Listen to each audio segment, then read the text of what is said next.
সুপ্রিয় দর্শক মণ্ডলী, যারাই দেশ এবং বিদেশ থেকে আমার ভিডিওটি দেখতেছেন, আসলেই আমি এই যে সুভাষধার ঘরে আসছি, সুভাষধার পক্ষ থেকে সবাইকে মুসলমান ভাইদের প্রতি রইল আমার সালাম, আসসালামু আলাইকুম। হিন্দু ভাইদের প্রতি রইল নমস্কার। আসলে সুভাষদা ইন্ডিয়া থেকে ট্রেনিং প্রাপ্ত, সে গ্রাম্য ডক্টর। তারপরে আমি একটা ভিডিও সুভাষদার ওখানে, সুভাষদার বাড়ির কাছে তো কালী মন্দির, তাই না? ওই কালী মন্দিরের একটা ভিডিও ধারণ করবো ওই জন্য, যে ওখানে অনেক গান বাজনা যাত্রা গান হইতো সুভাষদা, তাই না? সুভাষদা তো অভিনয় করছেন, আমাদের এই যে সাব ইন্সপেক্টরের বাপেও তো অভিনয় করছে, তাই না? অভিনয় করছে। আমি ছোট ছিলাম, আমার খেয়াল আছে কিছুটা, আসলে অভিনয়গুলো দেখছি।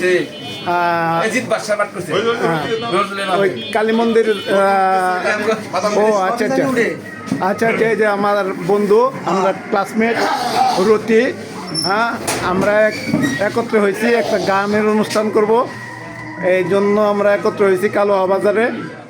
তো বিশেষ করে সুভাষদার স্মৃতি, বাড়ির স্মৃতিটা আমার মনে পড়ে, যে ওখানে যারা হিন্দু সম্প্রদায় ছিলেন ওনারা অনেক গান বাজনা করতেন।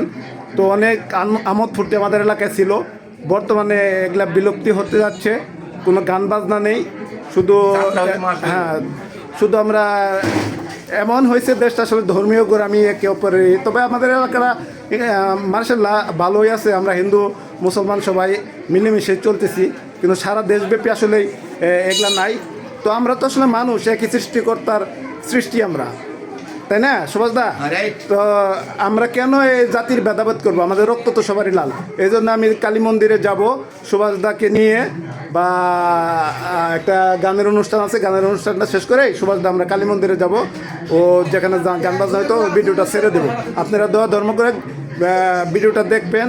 আর যারা ইন্ডিয়ায় চলে গেছেন আমাদের হিন্দু সম্প্রদায়, তারা ওই ভিডিওটা দেখে লাইক কমেন্ট করবেন। হ্যাঁ সুভাষদা, একটু হাই বলেন। Thank you.